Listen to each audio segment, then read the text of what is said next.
आप मैसेजेस करने के लिए सबसे ज़्यादा किस ऐप का इस्तेमाल करते हैं? कहाँ पे आपको सबसे ज़्यादा फेक मैसेजेस भी फॉरवर्ड किए जाते हैं? यहाँ तक कि आजकल स्कूल और यूनिवर्सिटी के बच्चों के एग्जाम भी यहाँ पे ऑनलाइन लिए जा रहे हैं। जी हाँ, ये सब होता है व्हाट्सएप पे। पर क्या आपने कभी ये सोचा है कि किसी दिन व्हाट्सएप एक ऐसी प्राइवेसी पॉलिसी लेके आएगा जिसकी वजह से व्हाट्सएप पे आपकी प्राइवेसी खत्म हो सकती है और इसी वजह से आपको व्हाट्सएप पे अपना अकाउंट डिलीट करना पड़ सकता है?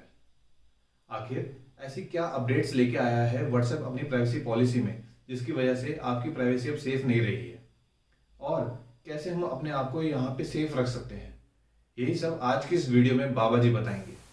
राम राम दोस्तों। व्हाट्सएप एक ऐसा प्लेटफॉर्म है या आप कह लीजिए एक ऐसी ऐप है जहाँ पे आप अपने दोस्तों और रिश्तेदारों से बड़ी ही आसानी से वॉइस कॉल और वीडियो कॉल कर सकते हैं। यहाँ तक कि आप इमेजेस, फाइल और अपनी एग्जैक्ट लोकेशन भी उनके साथ शेयर कर सकते हैं।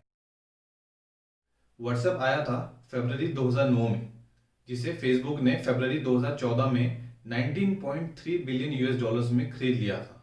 यानी जकरू भैया फेसबुक, इंस्टाग्राम और व्हाट्सएप तीनों के माई बाप हैं। लेकिन हमेशा से व्हाट्सएप यूज़ करना फ्री नहीं था। 18 जनवरी 2016 तक इसको यूज़ करने के लिए साल की $1 फीस लगती थी, जिसे बाद में हटा दिया गया क्योंकि मेरे जैसे कई लोग हैं जिनके पास क्रेडिट कार्ड नहीं है और जो इसकी फीस नहीं पे कर सकते। जुलाई 2017 में NPCI यानी national payment corporation of India से व्हाट्सएप को यह अप्रूवल मिला कि वो एक अपना पेमेंट गेटवे शुरू कर सकता है।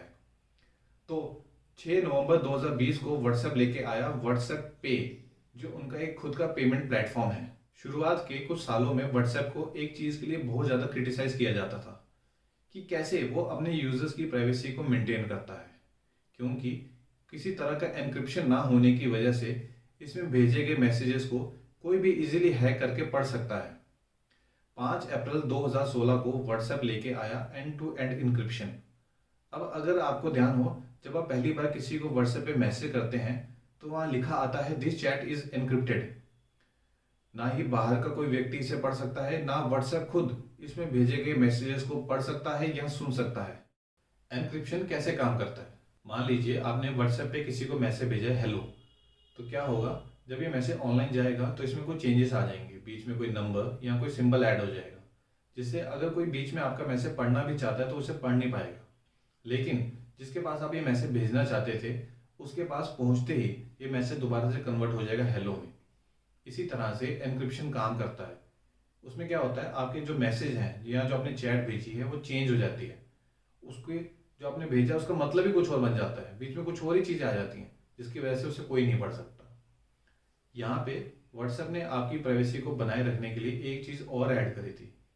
क्या होता है, जैसे ही आपका मैसेज आपके रिसीवर के पास पहुँचता है और वो उसे पढ़ लेता है तो उसके पढ़ते ही ये मैसेज सर्वर से अपने आप डिलीट हो जाता है।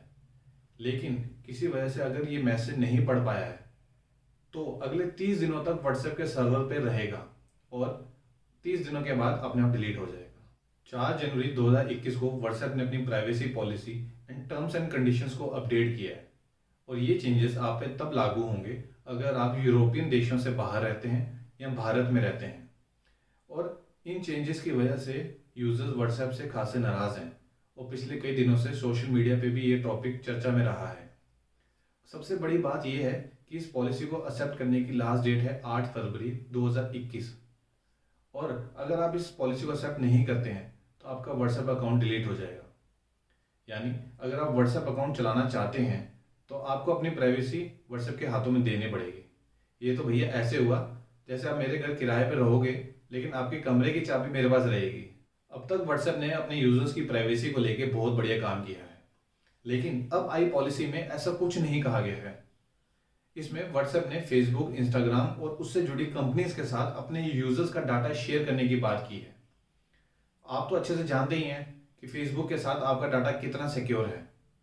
व्हाट्सएप अब आपके फ़ोन की काफ़ी सारी डिटेल्स अपने पास रख सकता है, जैसे कि आपके फ़ोन का आईपी एड्रेस, कितनी बैटरी है, कौन सी सिम है, कौन सा नेटवर्क है, ये सब डिटेल्स अब व्हाट्सएप अपने पास रखेगा। इसमें ध्यान देने वाली एक और बात है कि अब चाहे आप व्हाट्सएप का लोकेशन सर्विस यूज़ करें या ना करें, लेकिन आपके फ़ोन के आईपी एड्रेस की मदद से व्हाट्सएप आपकी एक एस्टिमेटेड लोकेशन और आपका फ़ोन नंबर अपने पास रखेगा। जैसे कि मैंने आपको पहले ही बताया है कि व्हाट्सएप ने अपनी पेमेंट सर्विस भी शुरू कर ली है। तो व्हाट्सएप कहता है कि अगर आप व्हाट्सएप पे यूज़ करते हैं तो उस पर की गई सभी ट्रांजैक्शन की डिटेल्स भी व्हाट्सएप के पास रहेंगी। हमारे देश में व्हाट्सएप जैसी ऐप्स के लिए साइबर लॉज इतने स्ट्रिक्ट नहीं हैं और भारत में पर्सनल डाटा प्रोटेक्शन को लेकर भी इतने स्ट्रिक्ट लॉज नहीं हैं। जैसा कि मैंने आपको बताया कि इस पॉलिसी को एक्सेप्ट करने की लास्ट डेट 8 फरवरी 2021 है और अगर आप इस पॉलिसी को एक्सेप्ट नहीं करते हैं तो हो सकता है कि आपका व्हाट्सएप अकाउंट डिलीट हो जाए। और अगर गलती से आपने इस पॉलिसी को एक्सेप्ट कर लिया है तो आप क्या कर सकते हैं? ऐसी कंडीशन में व्हाट्सएप अनइंस्टॉल या अकाउंट डिलीट करने से काम नहीं चलेगा। अगर आप माई अकाउंट में इन ऐप डिलीट ऑप्शन सेलेक्ट नहीं करते हैं तो अनइंस्टॉल के बाद भी आपका डाटा व्हाट्सएप के पास रह जाएगा। आप व्हाट्सएप की इस पॉलिसी को लेके क्या सोचते हैं? क्या आप अब भी व्हाट्सएप यूज करते रहेंगे या इसके अलावा किसी ऐप को यूज करना शुरू करेंगे? अपने विचार हमें कमेंट सेक्शन में जरूर लिखें। उम्मीद करता हूँ आपको आज की ये वीडियो अच्छी लगी होगी। अगर पसंद आई है तो लाइक करें, शेयर करें और हो सके तो चैनल को सब्सक्राइब जरूर करें। धन्यवाद।